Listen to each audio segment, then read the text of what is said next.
अस्सलाम वालेकुम वरहमतुल्लाहि वबरकातुहू। मक्की टीवी चैनल पर खुश आमदीद। अहलन व सहलन मरहबा बिकुम फी क़नात मक्की टीवी एंड वेलकम। मक्की टीवी नई वीडियो के साथ हाजिर है और बात होगी मून बुज़दाग के नए और बेहतरीन प्रोजेक्ट की, जो अब आने वाले सीज़न में आप मक्की टीवी पर देख सकेंगे। मगर उससे कबल हम आपका शुक्रिया अदा करते हैं कि आपने हमारी तवील गैरहाज़िरी के बावजूद वापस आने के बाद बेहतरीन और शानदार अंदाज में वेलकम किया है और ज़बरदस्त पज़ीराई बख्शी है और हमारे हौसले को मज़ीद जिला बख्शी है और उसे बढ़ाया है। तो बात करते हैं बुज़दाग के आने वाले एक प्रोजेक्ट की, और उसी हवाले से बात करके हम इस वीडियो को स्टार्ट करते हैं। बुज़दाग का आने वाला प्रोजेक्ट फैंटेसी स्टोरीज़ पर मबनी है, यानी ऐसी कहानियाँ जिनका हकीकत से ताल्लुक़ तो ना हो, अलबत्ता वो मशहूर और मारूफ हों, सस्पेंसफुल हों या देखने और पढ़ने वालों को बांधे रखें, यानी हज़ार दास्तानें। अरबी में कहें तो अल्फ़ु लैला व लैला, यानी 1001 रातें। ज़ाहिर है कि ये प्रोजेक्ट कोई ऐसा प्रोजेक्ट नहीं है जिसके बारे में किसी ने ना सुना हो। जो लोग किताबों से या कहानियों से थोड़ा बहुत भी ताल्लुक़ रखते हैं, वो इस चीज़ से या इस किताब से या इन कहानियों से किसी न किसी हवाले से कुछ न कुछ ज़रूर जानते हैं, वरना उन्होंने कम अज़ कम नाम तो ज़रूर सुना हुआ है। हम आपको आखिर में बताएंगे कि अगर आपने उर्दू में ऐसी कहानियाँ या स्टोरीज़ पढ़नी हैं, वो भी उर्दू राइटर्स की, तो कौन सी किताबें और किस राइटर्स को पढ़ा जाए, ये हम आपको इस वीडियो के आखिर में बताएंगे। तो जी हाँ, मून बुज़दाग अभी इसी मौजू पर अगले साल एक ड्रामा पेश करने जा रहे हैं, जिसका नाम उन्होंने अरबी ज़बान के नाम अल्फ़ु लैला व लैला पर ही रखा है, यानी 1001 दास्तानें। अब बात कर लेते हैं अल्फ़ु लैला व लैला यानी 1000 दास्तान की तारीख पर कि ये क्या है, कहाँ से शुरू हुई और कहाँ ख़त्म हुई है। तो प्यारे व्यूअर्स, इस हवाले से तफसील ये है कि अल्फ़ु लैला व लैला के बारे में कई मुख्तलिफ रिवायात मिलती हैं, इब्तिदा के बारे में भी और तहरीर करने वालों के बारे में भी, लेकिन हम आपके सामने सिर्फ 2 रिवायतें रख देते हैं। तारुफ हो जाएगा, अंदाज़ा हो जाएगा और कुछ ना कुछ पल्ले भी पड़ जाएगा कि ये आखिर है क्या। अल्फ़ु लैला या अल्फ़ु लैला व लैला कहानियों की एक मशहूर किताब है, जिसे 8वीं सदी ईस्वी में अरब अदीबों ने तहरीर किया है और बाद अज़ां ईरानी, मिस्री और तुर्क किस्सागों ने उसमें इजाफे भी किए हैं। पूरा नाम है अल्फ़ु लैला व लैला, यानी 1001 रातें। कहते हैं कि समरकंद का एक बादशाह शहरयार अपनी मलिका की बेवफाई से दिलबर्दाश्ता होकर औरत ज़ात से ही बदजन हो गया था और उसने ये दस्तूर बना लिया कि हर रोज़ एक नई शादी करता और दुल्हन को रात भर रख कर सुबह को कत्ल कर देता। सिलसिला इसी तरह चलता रहा तो औरतों की तादाद कम पड़ने लगी। बादशाह के वज़ीर ने भी सोच विचार की और आखिर एक दिन बादशाह को खुश देखकर धीमे अंदाज में अर्ज़ की, हुजूर, ऐसा कब तक चलेगा? और अब तो कोई औरत शादी करने को भी राजी नहीं होती। मगर वजीर ने यह मशवरा देकर अपने ही पैरों पर कुल्हाड़ी मार ली। क्यों?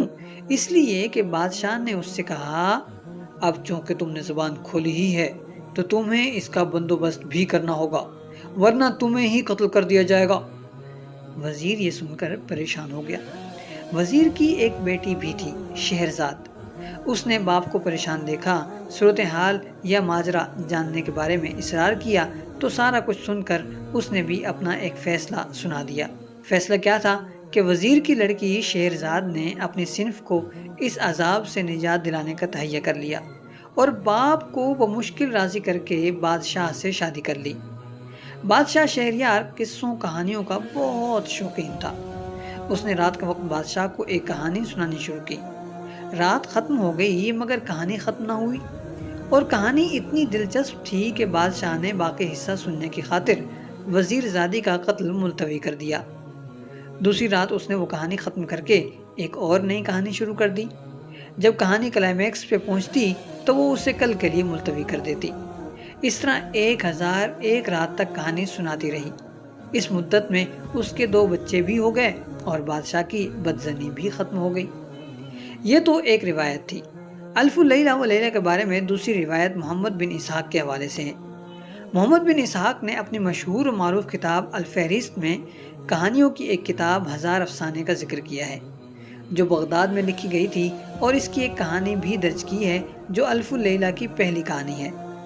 इससे साबित होता है कि पहले किताब का नाम 1000 अफ़साने था। नीज़ इसमें 1001 दास्तानें न थीं بعد میں مختلف مقامات پر اس میں اضافے ہوئے اور کہانیوں کی تعداد 1001 کر کے اس کا نام الف لیلہ و لیلہ رکھ دیا گیا۔ یہ تھا الف لیلہ و لیلہ کا تعارف، جس پر محمد بوسداغ آنے والے سیزن میں ایک بہترین اور شاندار ڈرامہ پیش کرنے جا رہے ہیں۔ جہاں تک ہمارا خیال ہے تو اس ڈرامے کی ہر قسط ایک نئی کہانی پر مشتمل ہونی چاہیے اور عین ممکن ہے کہ آج کے زمانے کے لحاظ سے نئی کہانیاں تحریر کی جائیں، لیکن اگر آپ محمد بوسداغ کی طبیعت اور مزاج کو دیکھیں تو اندازہ ہوتا ہے کہ انہیں ماضی کے قصے کہانیاں پیش کرنے میں زیادہ مزہ آتا ہے، اس لیے یہ ڈرامہ ماضی کی کہانیوں پر مشتمل ہو سکتا ہے۔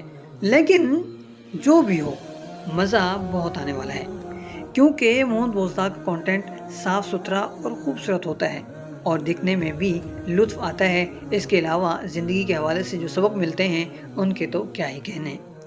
جہاں تک بات ہے پاکستانی کہانیوں کی اور رائٹرز کی، تو اس حوالے سے ہمارے ذہن میں اس وقت 2 کتابوں کے نام آ رہے ہیں اور ان کے مصنفین کے نام آ رہے ہیں۔ ان کی کہانی میں مرکزی کردار مسلسل سفر میں رہتا ہے، گلی گلی، قصبہ قصبہ، شہر شہر، اور ظاہر ہے کہ ہر نئی جگہ اسے نئے کردار بھی ملتے ہیں، نئی کہانی، نئے لوگ، نئی زبان، یعنی آپ پڑھتے ہوئے گویا سفر کرتے جاتے ہیں اور دلچسپی بھی برقرار رہتی ہے۔ اس کے علاوہ زندگی، وقت اور دیگر چیزوں کے بارے میں مختلف خیالات جاننے پڑھنے کو بھی ملتا ہے اور اپنے خیالات کو بھی بہتر سے بہتر کرنے کا موقع ملتا ہے۔ پہلی کتاب یا ناول ہے بازیگر، جو لکھی ہے شکیل عادل زادہ نے۔ بڑی ہی باکمال اور لاجواب کتاب ہے، شاید ہی کوئی پاکستانی صحافی ایسا ہو جس نے یہ ناول نہ پڑھا ہو۔ یہ کتاب اپنے اندر ایک جہان سموئے ہوئے ہے۔ خاص بات یہ ہے کہ اس کتاب میں آپ کو اردو کا ہر لہجہ مل جائے گا، حیدرآباد کی نوابی بول چال ہو یا لکھنؤ کے ادب میں گندھی ہو، کلکتے کی ہو، ممبئی کی یا پھر دلی کی۔ مختصر یہ کہ مزہ آ جاتا ہے پڑھ کر۔ دوسری کتاب ہے عبداللہ، ہاشم ندیم کی، اور ہاشم ندیم کی ایک اور کتاب بھی ہے جو بہت مشہور ہوئی، جس پر ایک ڈرامہ بنایا گیا، یعنی پریزاد۔ یہ کتاب بھی بہت خوبصورت ہے اور اس کا ہر نیا باب نئی کہانی، نئے کرداروں اور نئے واقعات پر مشتمل ہے، یعنی ایک کتاب میں کئی ساری کہانیاں، کئی سارے جہان سموئے ہوئے ہیں۔ اگر آپ نے محبت کی ہے یا آپ محبت میں گرفتار ہیں یا آپ محبت کو جاننا چاہتے ہیں تو یہ دونوں کتابیں آپ کے لیے ہیں۔ اور اگر آپ نے الف لیلہ و لیلہ، ہزار داستان، بازیگر، عبداللہ پڑھی ہیں تو کمنٹس میں اپنا تبصرہ ضرور پیش کیجیے گا۔ ہم آپ کا تبصرہ آنے والی ویڈیو میں آپ کے نام کے ساتھ شامل کریں گے، یا آپ کی نظر میں کوئی اور اچھی کتاب ہے، ان سے بھی اچھی کتاب ہے تو اس کا بھی ذکر کیجیے، مختصر سا تبصرہ بھی کیجیے۔ ہم وہ تبصرہ اور کتاب کا نام آپ کے نام کے ساتھ آنے والی ویڈیو میں ضرور شامل کریں گے انشاءاللہ۔ آج کے لیے اتنا ہی۔ اب اپنے میزبان علی یار خان کو دیجیے اجازت، ملتے ہیں بہت جلد ایک نئی ویڈیو کے ساتھ۔ والسلام علیکم ورحمۃ اللہ وبرکاتہ۔ ہم امید کرتے ہیں کہ ویڈیو آپ کے معیار پر پوری اتری ہوگی۔ آپ ویڈیو کے حوالے سے کمنٹس کیجیے، اپنی رائے کا کھل کر اظہار کیجیے۔ یاد رکھیے، الفاظ آپ کی شخصیت کی پہچان ہوتے ہیں، لہٰذا مہذب اور خوبصورت الفاظ کا استعمال کیجیے۔ ویڈیو پسند آئی ہو تو لائک کرنا مت بھولیے گا، ساتھ ہی ساتھ ہمیں دیجیے اجازت۔ ملتے ہیں بہت جلد ایک نئی ویڈیو کے ساتھ۔ والسلام علیکم ورحمۃ اللہ وبرکاتہ۔